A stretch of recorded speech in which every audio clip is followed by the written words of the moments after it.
بسم اللہ الرحمن الرحیم۔ السلام علیکم۔ سندباد جہازی کا پہلا سفر۔ میرے والد بغداد کے سب سے بڑے تاجر اور امیر ترین آدمیوں میں سے تھے۔ میں ابھی کم سن ہی تھا کہ ان کا انتقال ہو گیا اور ورثے میں ساری دولت میرے پاس آ گئی۔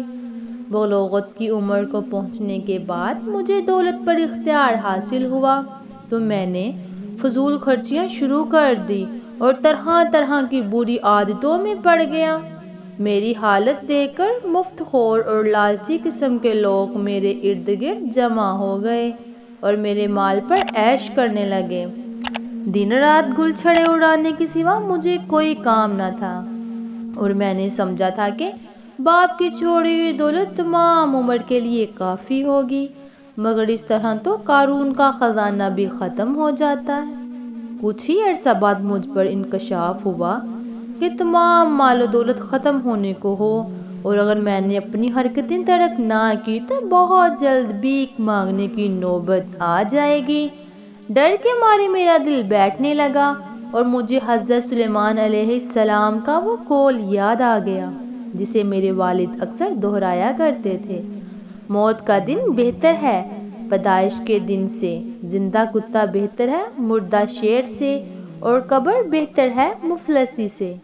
میں نے ابھی اپنی بچی کچھی جائیداد اور گھر کا سامان 3000 درہم کے عوض بیچ دیا اور ارادہ کر لیا کہ سوداگر بنوں گا اور دنیا بھر کی سیر کروں گا۔ میں نے بہت سامان تجارت خریدا اور ایک لمبے سفر کی تیاری کر کے دریائے دجلہ کے کنارے پہنچا۔ ایک بہت بڑی کشتی سوداگروں کو لے جانے کے لیے تیار کھڑی تھی۔ میں اپنے مال سمیت اس میں سوار ہو گیا۔ میری طرح اور بھی بہت سے مسافر اس کشتی میں بیٹھ کر بصرہ کی بندرگاہ کی طرف جا رہے تھے۔ بصرہ پہنچ کر ہم لوگ ایک بحری جہاز میں سوار ہوئے اور ایک طویل سفر پر نکل کھڑے ہوئے۔ ہم دن رات سفر کرتے رہے۔ جہاز کبھی کسی جزیرے پر رکتا اور کبھی کسی ملک کے ساحل پر۔ جہاں جہاں ہمیں موقع ملتا اپنا سامان بیچتے اور اگلی منزل کے لیے سامان تجارت خرید لیتے۔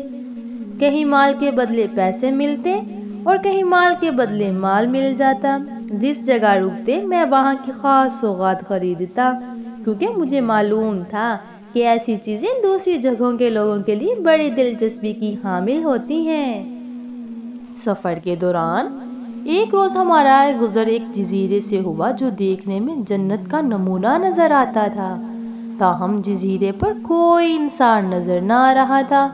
جزیرے کا حسین منظر دیکھ کر ہم میں سے بہت سے مسافر مچل اٹھے اور جہاز کے کپتان سے کہا کہ یہاں لنگر ڈال دیں تاکہ تھوڑی دیر جزیرے کی سیر کی جا سکے۔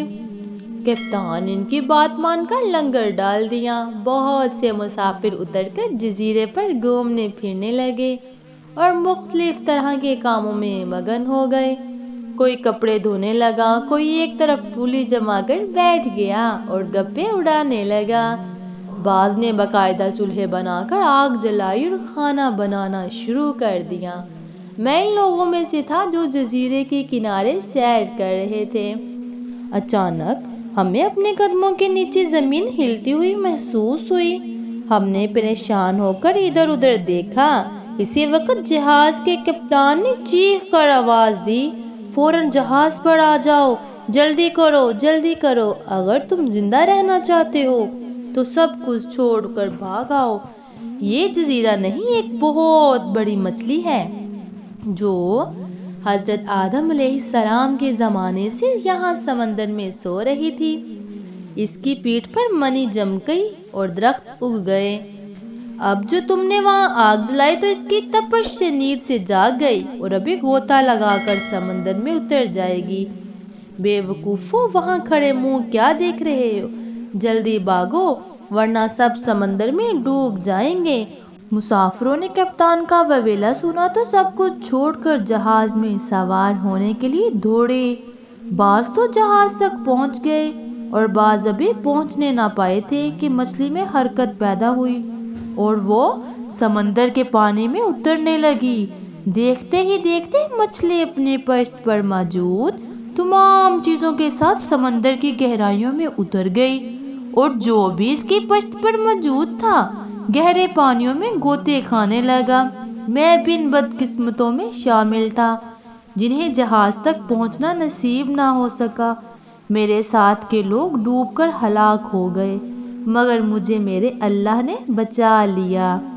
لکڑی کا ایک بڑا سا تختہ میرے ہاتھ لگ گیا، میں اس پر سوار ہو گیا اور دونوں پیروں کو چوہیوں کی طرح چلاتے ہوئے اسے جہاز کی طرف دھکیلنے لگا، مگر سمندر کا زور بہت زیادہ تھا، مجھے ادھر سے ادھر پھینکتی رہی۔ کپتان نے شاید سمجھ لیا تھا کہ مچھلی کی پشت پر رہ جانے والے تمام لوگ ڈوب کر ہلاک ہو چکے ہیں۔ میرے ہزار چیخو پکار کرنے کے باوجود کسی کے کان تک میری آواز نہ پہنچی۔ جہاز کے بادبان کھول دیے گئے اور وہ ہوا کے زور پر تیزی سے آگے بڑھنے لگا۔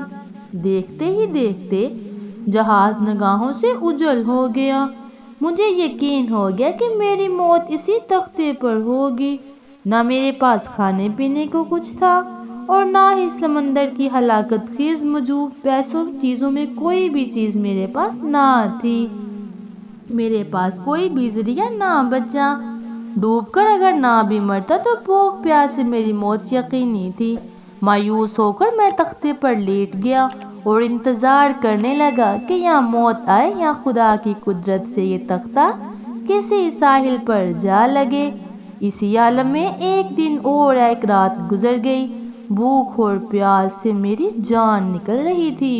پھر تختہ ایک بلند جزیرے کے پاس سے گزرا جس کے کنارے پر آگے درخت پانی پر جھکے ہوئے تھے۔ ہمت کر کے میں نے ایسے ہی ایک درخت کی شاخ پکڑ لی جو پانی کے بہت نزدیک آ گئی تھی اور جزیرے پر جا اترا۔ بھوک پیاس اور تھکان کے مارے میری بہت بری حالت تھی، ٹانگیں سوج چکی تھی۔ ہماری اس کہانی کا دوسرا حصہ دیکھنے کے لیے ہمارے چینل کو سبسکرائب کریں تاکہ ہماری آنے والی ویڈیو آپ تک آسانی سے پہنچ سکیں۔ خدا حافظ۔